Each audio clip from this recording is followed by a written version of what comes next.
Hello students, I am Sanna Chavria. Today we will discuss the remaining part of the lesson, the third level, written by Jack Finney. There were brass spittoons on the floor, and across the station a glint of light caught my eye. A man was pulling a gold watch from his vest pocket. अभी यहाँ पे उस third level जो grand station का था, उस third level में क्या क्या सिचुएशन थी वो अभी चार्ली शेयर कर रहे हैं कि फ्लोर पे एक ब्रास एक मेटल होता है, उसका स्पीटॉन्स यानी थूकने के लिए एक बर्तन रखा जाता है। जैसे कि आपको पता है, जैसे यूएसए साइड और न्यूयॉर्क साइड जो है वहाँ पे परमिशन नहीं दी जाती, यानी वो रास्ते पे इधर उधर थूक नहीं सकते। जैसे कि नॉर्मली बहुत लोगों को आदत होती है टबैको च्यू करने की, तो टबैको च्यू करने के बाद जो है वो जब थूकते हैं तो वो उन स्पिटन्स में थूकते हैं। जैसे कि वो फ्लोर पे पड़े हुए थे ऐसे स्पिटॉन्स, यानी पूरी स्टेशन के आसपास वो पड़े हुए थे फ्लोर पे। और स्टेशन पे एक ग्लिंट ऑफ लाइट, यानी एक लाइट जो है चमक रही थी, जो उसकी आंखों को बिल्कुल सामने आ रही थी। और एक मैन जो है अपनी वेस्ट पॉकेट में से गोल्ड वॉच निकाल रहा था। वेस्ट पॉकेट यानी जो कोट होता है उसके फ्रंट साइड जो पॉकेट होता है उसे बोला गया है।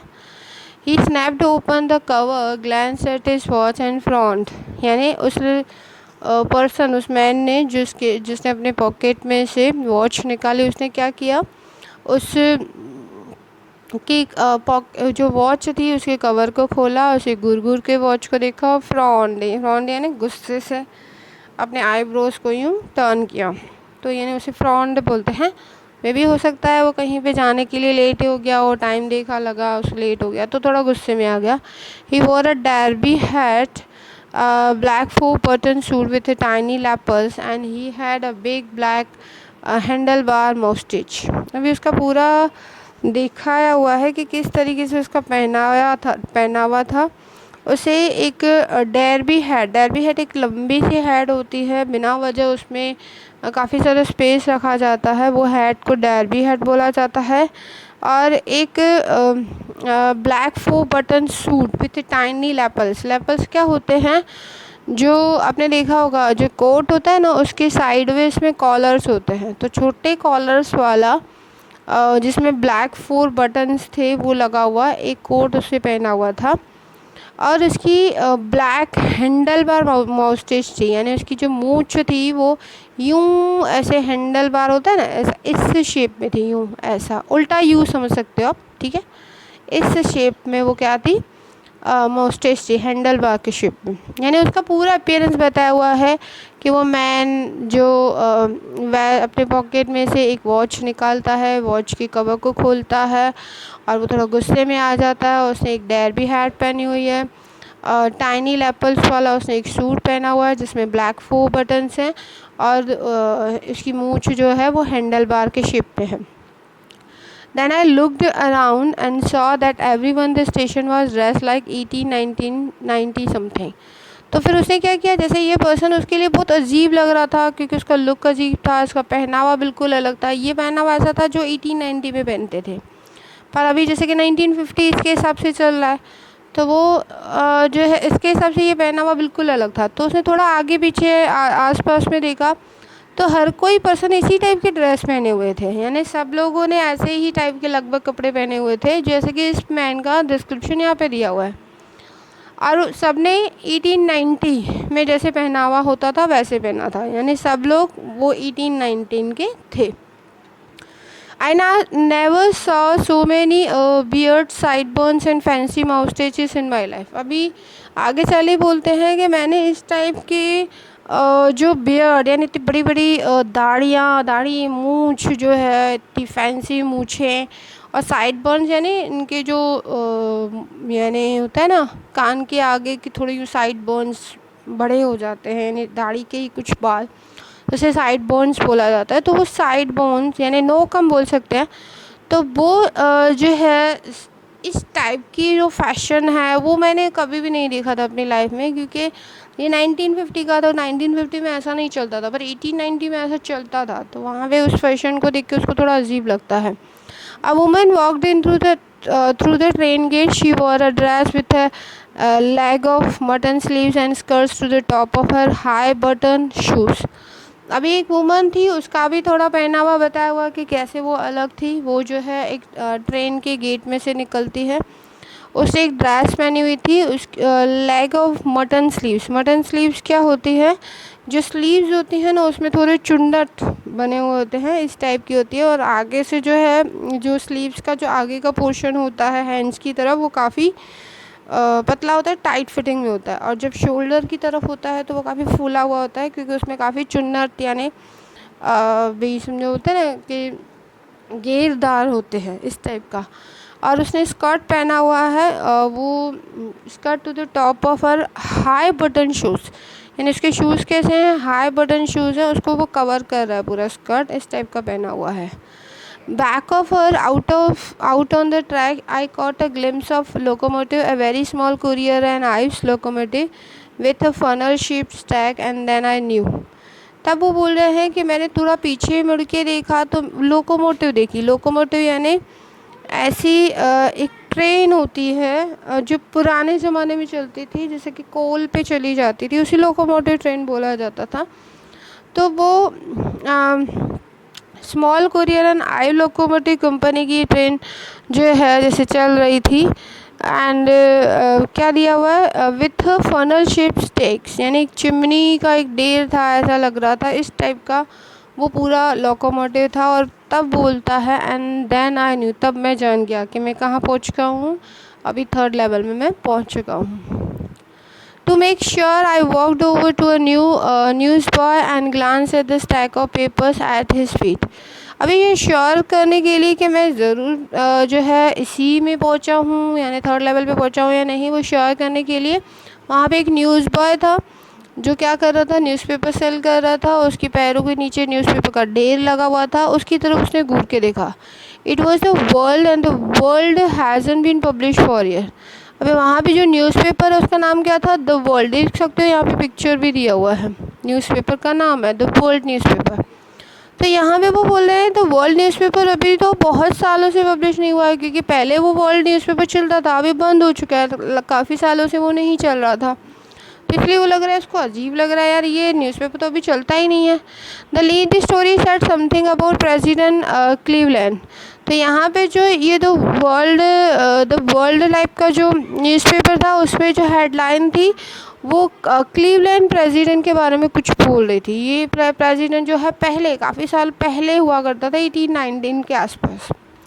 I have found that front page since in the public library files and it was printed June 11, 1894. तब जो है उसने फ्रंट पेज में देखा पब्लिक लाइब्रेरी फाइल्स में, तब उसमें प्रिंट किया हुआ था जून 11, 1894। यानी ये न्यूज़पेपर किस दिन का था, 1894 11 जून का था। यानी अभी क्या हो चुका है, टाइम जोन के अकॉर्डिंग पीछे पास्ट में जा चुका है। I turned towards the ticket windows, knowing that here on the 3rd level at Grand Central I could buy tickets that would take Luisa and me anywhere in the United States we wanted to go in the year 1894, and I wanted 2 tickets of Galesburg, Illinois. अभी जैसे कि वो turn होके उस ticket Windows की तरफ गया, क्योंकि उसको पता था कि 3rd लेवल जो है ग्रैंड सेंट्रल का, वहाँ भी ये मुझे टिकट्स मिल जाएंगी, वो मैं टिकट्स परचेज़ कर सकता हूँ। लूज़ा और मैं यूनाइटेड स्टेट्स में कभी भी जा सकते हैं 1894 पीरियड में। और वो गर्ल्सबर्ग यानी यूएसए के गर्ल्सबर्ग के इलिनॉइस जगह पे जाना चाहता था, तो इसलिए उसने चाहा कि वो 2 टिकट गर्ल्सबर्ग के लिए ले ले। Have you ever been there, कि आप कभी गए हो, यानी ये पूछ रहा है हमसे ये चार्ली, कभी आप कहीं गैल्सबर्ग में गए हो, तो वो हमसे ऐसे ही जनरली पूछ रहा है कि आप कभी गए हो। It's a wonderful town still with a big old frames houses, huge loans and ट्रेमेंडस trees whose branches meet overhead and roof the streets. And in 1894, summer evenings were twice as long, and people sat out in their lawns and went smoking cigars and talking quietly. The woman waving palm leaf fans with the fireflies all around in a peaceful world.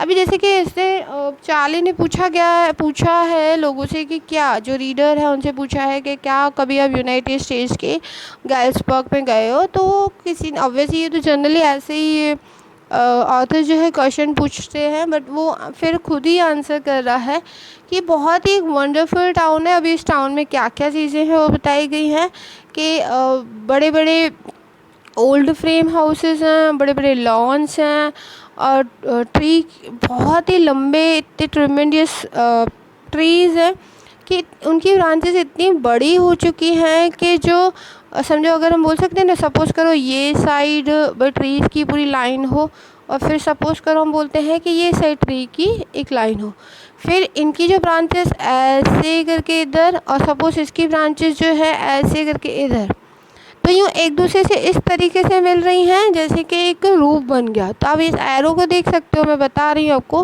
कि ये tree जो है यहाँ तक जा रहे हैं, और यहाँ वाले जो ट्रीज़ हैं वो यहाँ तक जा रहे हैं। तो इनकी ब्रांचेस ऐसे मिल रही हैं कि छत जैसी बन गई है, इस टाइप का वहाँ पे बना हुआ है 1894 में। और वहाँ की जो समर इवनिंग्स होती हैं वो डबल जितनी लंबी होती हैं एज़ कम्पेयर टू नाइट। और लोग जो है अपने लॉन एरिया में बैठे रहते हैं, मैन जो है वहाँ पे क्या कर रहे हैं, सिगार स्मोक कर रहे हैं, वुमेन जो है वो पाम लीफ फैंस जो है वो हिला रहे हैं। अभी ये पाम लीफ फैंस क्या होता है, जैसे कि उस समय जो है इलेक्ट्रिसिटी की, या जैसे कि फ़ैन है आजकल वो नहीं अवेलेबल थे, तो वो हैंड फैन को यूज़ करते थे, जिसे पाम लीफ फ़ैन बोला जाता है। तो पाम लीफ फ़ैन को वो हिला रही हैं, और आसपास की जो फायर फ्लाइज़ हैं, जो मक्खियाँ हैं, वो ऑल अराउंड घूम रही हैं, और पूरा उस वक्त जो वर्ल्ड है वो क्या है, पीसफुल है। तो यहाँ पे थर्ड लेवल में डिस्क्रिप्शन दिया हुआ है वो गैल्सबर्ग का। To be back there with the First World War still 20 years off and World War II over 40 years in the future, I wanted 2 tickets for that। अभी ये बात कब की चल रही है, 1894 की, पर वहाँ पे क्या बोल रहा है कि अगर हम फर्स्ट वर्ल्ड वॉर की बात करें तो, और टाइम जोन के अकॉर्डिंग चार्ली कहाँ पे पहुँच चुका है, 1894 टाइम जोन में पहुँच चुका है। तो यानी वो एक्चुअली 1950 में था, पर ये बिकॉज जो है उसने थर्ड लेवल कहाँ पे देखा, 1894 में देखा, तो वो बैक टाइम जोन में पहुंच चुका है। तो उसके हिसाब से ये first world war and second world war तो हुआ ही नहीं है, क्योंकि फर्स्ट वर्ल्ड वॉर हुआ 1914 में और सेकंड वर्ल्ड वॉर हुआ 1939 में। यानी फर्स्ट वर्ल्ड वॉर आने में अभी भी 20 ईयर्स बाकी हैं, और सेकंड वर्ल्ड वॉर में अप्रॉक्सीमेटली 40 ईयर्स अभी भी फ्यूचर में होने वाले हैं। और इसीलिए वो 2 टिकट्स चाहता था, कहाँ जाने के लिए, गर्ल्सबर्ग जाने के लिए। ठीक है।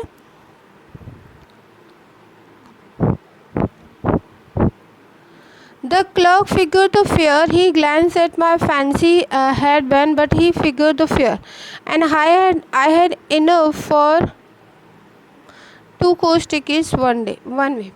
अभी क्लर्क ने क्या किया, वो फेयर गिना, क्योंकि पुराने ज़माने में इतनी मशीनें नहीं थी कि वो चलो भाई कैलकुलेट करके जल्दी से बता दे कितने पैसे दे दो, तो वो हाथ से फिगर आउट करने लगा 2 टिकट्स के कितना रेंट होगा उसका। यानी अगर वो स्टेशन यानी गैल्सबर्ग में जाना चाहता है तो उसके लिए कितना भाड़ा लगेगा, कितना फेयर लगेगा, वो फिगर आउट किया। और वो उसके head band, fancy head band, आपको मैंने बताया था आगे, उसने एक हेड बैंड पहना हुआ था, हेड पे यूँ बैंड जैसा लगा होता है, अजीब सी होती है ये भी हेड। तो यहाँ पे चार्ली ने वो हेड पहनी हुई थी, तो वो देख के वो क्लर्क उसको घूर रहा था। क्यों घूर रहा था, क्योंकि जैसे कि चार्ली जो है आगे उसका एक मैन का जिसके पास वॉच थी, याद है वो, तो उसमें उनका पहना हुआ देख के इसको अजीब लगता है, यार ये कैसा पहना हुआ है। इसी तरीके से इसका पहना हुआ देख के उस क्लर्क को अजीब लग रहा है, क्योंकि वो क्लर्क जो है 1890 का है और ये 1950 का है, तो इसका फ़ैशन अलग, उनका फ़ैशन अलग, तो क्लर्क को बहुत अजीब लग रहा है। फिर भी उसने क्या किया, उस फिगर को छोड़ दिया और फेयर गिनने लग गया। और वो बोल रहे हैं चार्ली कि मेरे पास इनफ पैसे थे वो टिकट्स ख़रीदने के लिए, एटलीस्ट वन साइड के लिए। But when I counted out the money and looked up the clerk was staring at me. पर जैसे ही मैंने उस मनी को काउंट किया और उसकी तरफ दिखाया तो क्लर्क जो है मेरी तरफ घूर घूर के देखने लगा। He nodded at the bills, bill की तरफ उसने इशारा किया। They aren't money mister. वो बोलता है अरे मिस्टर ये तो मनी नहीं है। He said and if you are trying to skin me you won't be very far. तब वो मेरे को बोल रहा है अगर आप मेरे को लूटना चाहते हो तो आप बहुत दूर नहीं जा सकते। यानी वो खुद ही वो कुछ उसको बोल रहा है उल्टा सीधा, ये तो मनी नहीं है। क्यों मनी नहीं है? क्योंकि करेंसी अभी चेंज हो चुकी है। ये बात चल रही है 1890 में, जब वो ऐसा सोचता है कि मैं 1890 में पहुंच चुका हूँ। चार्ली ऐसा सोचता है, बट अभी जो है 1950 चल रहा है, तो करेंसी में आप देख सकते हो कितना सारा चेंजेस आता रहता है।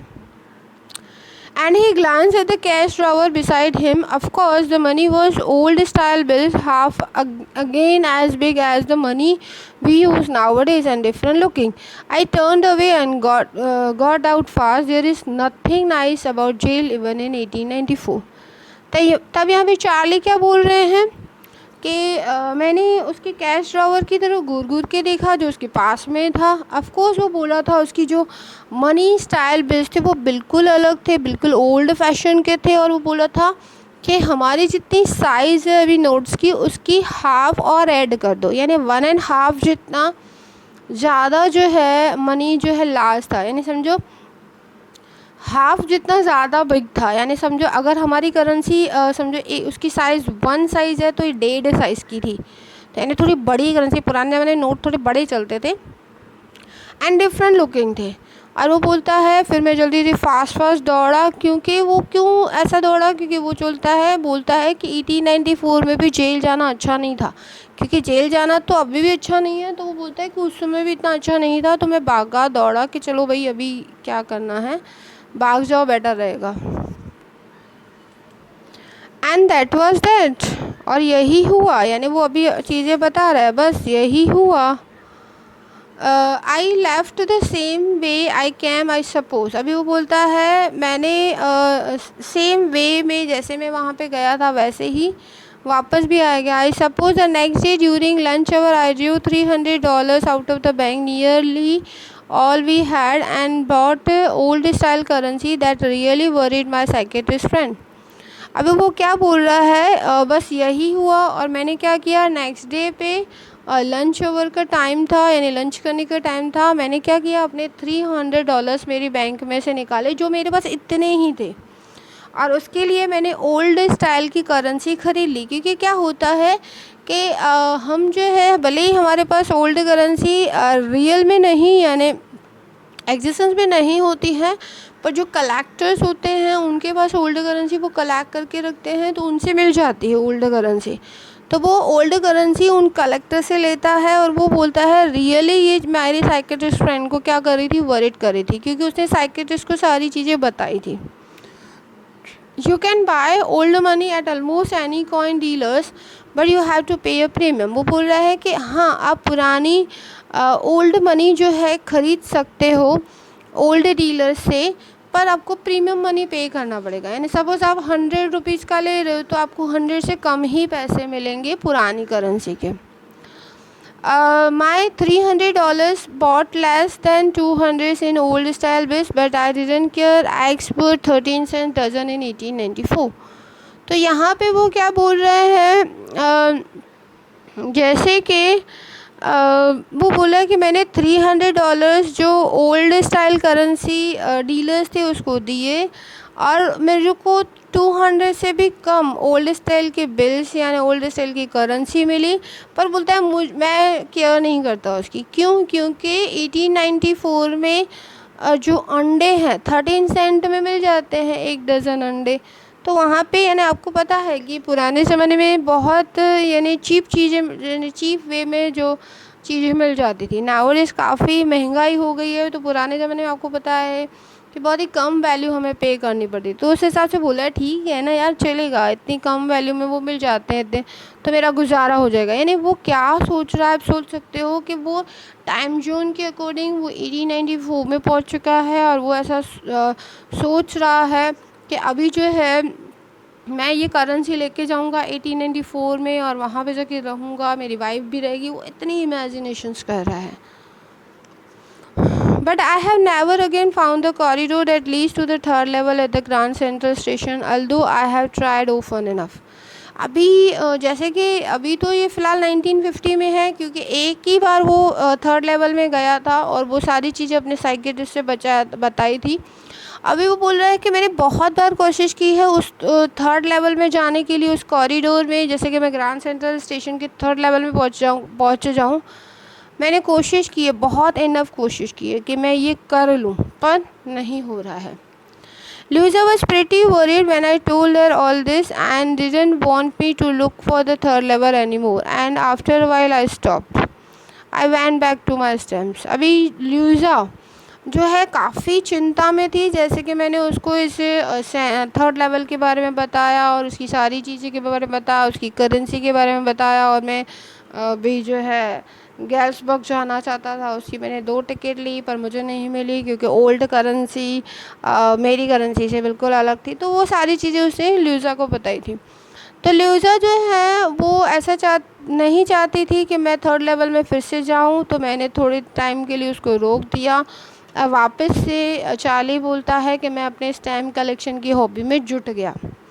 But now we were both looking every weekend because now we have prove that the third level is still there.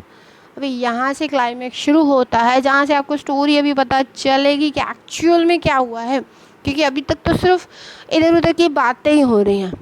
तो यहाँ पे क्या बोल रहा है, but now we are both looking, यहाँ पे बोथ कौन है, चार्ली और उसकी वाइफ। वो क्या बोल रहे हैं कि हम दोनों ही एवरी वीकेंड पे ढूंढते हैं, क्या ढूंढते हैं, थर्ड लेवल को, क्योंकि अब उनके पास प्रूफ है कि थर्ड लेवल है। कहाँ से प्रूफ आया, उनको क्या प्रूफ है, आगे दिया हुआ है। My friend Sam Weiner disappeared. अभी वो बता रहे अपने दोस्त की एक कहानी। मेरा दोस्त जिसका नाम है सैम वीनर, वो गुम हो गया, खो गया। नोबडी नो वेयर, कोई नहीं जानता कहाँ खो गया। But I sort of suspect because Sam's a city boy and I use to tell him about the Galesburg. But वो बोलता है मुझे एक सस्पेक्ट सा है, क्योंकि सैम जो है एक सिटी बॉय है और उसको मैंने गैल्सबर्ग के बारे में बताया था। I went to school there and he always said he liked to sound of the place and that's where he is all right in 1894। तब वो बोल रहे हैं कि वो जो मेरा सैम वीनर जो दोस्त है, उसको मैंने गैल्सबर्ग के बारे में बताया था। मैं स्कूल जाता था, उस गैल्सबर्ग में वो चीज़ें बताई थी और वो उसको ये काफ़ी पसंद था, वहाँ का साउंड पसंद था और वो वहाँ पे जाना चाहता था, और वो 1894 था। तो यहाँ पे वो बता रहा है कि सैम वीनर वो कहाँ चला गया है, 1894 में चला गया है, और ये इनके पास प्रूफ है कि अभी भी थर्ड लेवल है। तो अभी इनका जो दोस्त है सैम वीनर, वो भी कहाँ पहुँच चुका है, गैल्सबर्ग में पहुँच चुका है, जो 1894 में हुआ करता था। यानी अभी थर्ड लेवल में पहुँच चुके हैं वो भी, सैम वीनर, ठीक है। Because one night fussing with my stamp collection I found, well do you know what a first day cover is? When a new stamp is issued, stamp collector buys some and use them to mail envelopes to themselves on the very first day of a sale and postmark proves the date। अभी यहाँ पे क्या दिया हुआ है कि ये proof क्या है, वो बता रहा है कि बिकॉज़ एक रात को मैं अपने स्टैम्प कलेक्शन को थोड़ा जांच पड़ताल कर रहा था कि क्या है मेरे स्टैम्प कलेक्शन में। तो मैंने देखा कि पहले वो बता रहे हैं कि फ़र्स्ट कवर क्या होता है, क्या देखा वो बाद में बता रहा है। पहले फ़र्स्ट कवर, आगे स्टोरी में था फर्स्ट डे कवर, मैंने आपको बोला था मैं बाद में समझाऊंगी। अभी फर्स्ट डे कवर क्या होता है, फर्स्ट डे कवर यानी जो स्टैम्प कलेक्टर्स होते हैं, वो न्यू स्टैम्प जिस दिन पे इशू होता है ना, वो स्टैम्प कलेक्टर्स क्या करते हैं, वो स्टैम्प्स पहले तो परचेज़ करते हैं, ठीक है।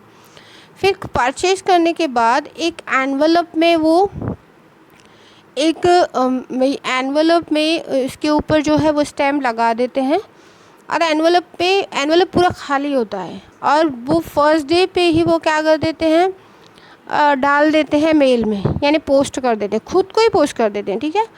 और ख़ुद को पोस्ट कर देते हैं तो वो पोस्ट मार्क, जैसे कि समझो अगर आप पोस्ट में कोई चिट्ठी या लेटर कुछ डालो, ठीक है, तो पोस्ट में क्या होता है, डेट वो मेंशन करते हैं, अपना स्टैम्प लगाते हैं, अपना जो है साइन वगैरह, साइन सिक्के होते हैं।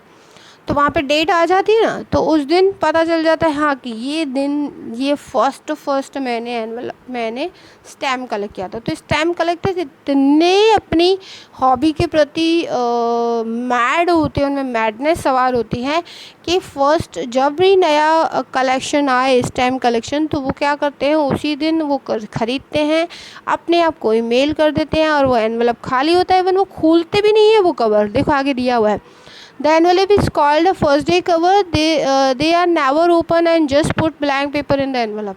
वो सिर्फ एनवेलप में ब्लैंक पेपर डाल देते हैं और वो खोलते ही नहीं है कभी। बस ये एक प्रूफ होता है, ये डेट होनी चाहिए पोस्ट मार्क के थ्रू, और जिससे पता चलेगा कि फर्स्ट डे कवर है और मेरे पास इतना अच्छा कलेक्शन है। बस दैट्स वाई वो ये करते हैं।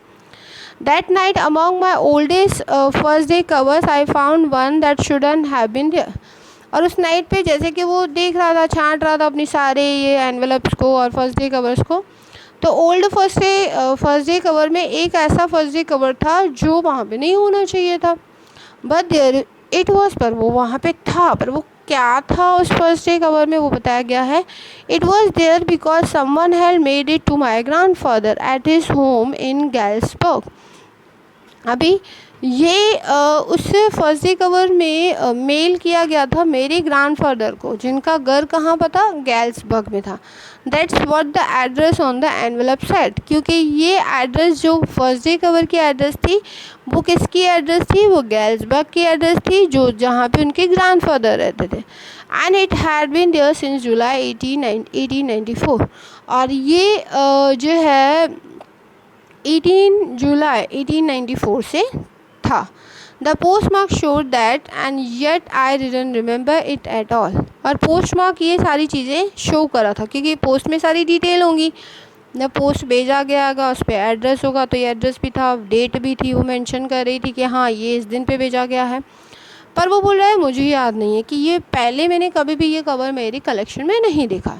The stamp was a 6 and dull brown with a picture of President Garfield. Naturally, when the envelope came to Granddad in the mail, it went right into his collection and stayed there till I took it out and opened it.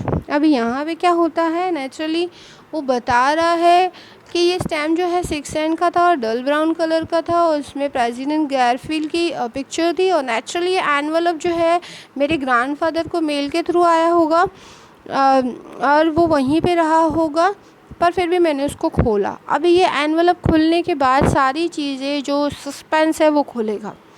The paper inside was in black. आपको ऊपर क्या दिया हुआ था याद है, first day cover. First day cover में क्या होता है, जो अंदर एनवेलप में जो पेज डाला जाता है वो ब्लैंक होता है, ब्लैंक पेपर होता है। पर ये फर्स्ट डे कवर में ब्लैंक नहीं था, इट रेड, उसमें कुछ लिखा हुआ था। क्या लिखा हुआ था, और यही सस्पेंस बताएगा मैं। पहले तो डेट आप देख सकते हो और इसकी एड्रेस भी देखो, गैल्सबर्ग की इलिनियस की दी हुई है 941 विलियर स्ट्रीट। डेट देखो 1894 की है, 18 जुलाई। किसको लिखा गया है, देखो चार्ली। अभी चार्ली तो तब था ही नहीं। किसका कलेक्शन है ये, इसके ग्रैंड डैड का है, और भेजा किसको गया है, चार्ली को। ये मेन सस्पेंस की बात। अभी देखो आगे पता चलेगा। I go to wishing that you were right. मैं विश कर रहा हूँ कि आप ठीक थे, बिल्कुल सही थे। Then I go to believing you were right. और मैं तब विश्वास करने लगा आप सही ही थे। And Charlie is true. और चार्ली ये बिल्कुल सही है। I found the third level. मेरे को भी थर्ड लेवल मिल गया। अभी ये कौन है, किसने लिखा है ये लेटर, पता नहीं है, आगे चलते हैं। I have been here 2 weeks and right now down the street at the deli someone is playing a piano and they are all out on the front porch singing Nelly home. अभी वो बोल रहा है मैं third level पे पहुंच चुका हूँ, 2 हफ्तों से मैं यूँ हूँ, और जो है स्ट्रीट की एंड में एक डेलीज़ नाम की एक स्ट्रीट है, वहाँ पे एक कोई पियानो बजा रहा है और सब लोग अपने घरों के वहाँ पे पॉर्च है ना, एक वो लोग क्या करते हैं, थोड़ा यूँ जो सिटिंग अरेंजमेंट टाइप का होता है, तो अपनी फ्रंट में एक सिटिंग अरेंजमेंट है उनका, वहाँ पे लोग क्या कर रहे हैं, सिंग नेली होम सॉन्ग गा रहे हैं। And I am invited over for lemonade. Lemonade यानी लेमन जूस पीने के लिए मुझे वहाँ पे इन्वाइट किया गया है। Come on back Charlie and Luza. तो वो चार्ली एंड लूज़ा को बोला है कि आप भी आ जाओ। Keep looking till you find the third level. और तब तक जो है थर्ड लेवल के लिए आप देखते रहो। It's worth it, believe me, ये कीमती है, बिलीव मी। तो यहाँ पे ये लेटर किसने लिखा है पता नहीं है, बट यही एक सब मेन जो है सीक्रेट है, अभी आगे आपको पता चलेगा। द नोट इज साइंड सम, यानी आपको ये इसमें पता चला ना ये लेटर में क्या है, वो बता रहा है कि मैं थर्ड लेवल में पहुंच चुका हूँ। तो आप जो बोले थे चार्ली की थर्ड लेवल है, आप सही बोले थे। धीरे धीरे मैंने आप पे विश्वास करना शुरू किया और अभी मैं थर्ड लेवल में पहुंच चुका हूँ। और वहाँ पे जो न्यूयॉर्क के लोग हैं सीइंग नेली होम नाम का सॉन्ग गा रहे हैं, वहाँ के साथ मैं उन लोगों के साथ लेमन जूस पी रहा हूँ। और चार्ली और लूज़ा को भी इन्वाइट करता है, आप भी थर्ड लेवल में आ जाओ, ठीक है। अभी आगे, the note is signed Sam at the stamp and coin store I got to, I found out that Sam bought $800 worth of old style currency। अभी ये क्या करता है, जो चार्ली है वो जो ओल्ड स्टाइल करेंसी जो बेचने वाले होते हैं उनके पास जाता है। वहाँ पे उसको पता चलता है कि जो सैम है वो $800 की ओल्ड स्टाइल करेंसी लेके गया था, ठीक है। That out to set him up in a nice little hay feed and grain business, जिससे वो वहाँ पे जो है अनाज का जो है अच्छा सा बिजनेस स्टार्ट कर सकता था। ही always said that's what he really wish he could do. वो हमेशा ऐसा बोलता था कि वो जो करना चाहता है, उसकी जो विश है काम करने की, वो कर सकता था। And he certainly can't go back to his old business, वो अपने पुराने बिजनेस में वापस नहीं जा सकता। Not in Galesburg Illinois in 1894। और ये 1894 इलियनस में तो ये अपना काम कर ही नहीं सकता, इसके लिए वो कौन से बिज़नेस में चला गया, फीड एंड ग्रेन बिजनेस में चला गया। हिज ओल्ड बिजनेस, इसका ओल्ड बिजनेस क्या था, why Sam was my psychiatrist. यहाँ पे हमें पता चला कि ये चीज़ है क्या।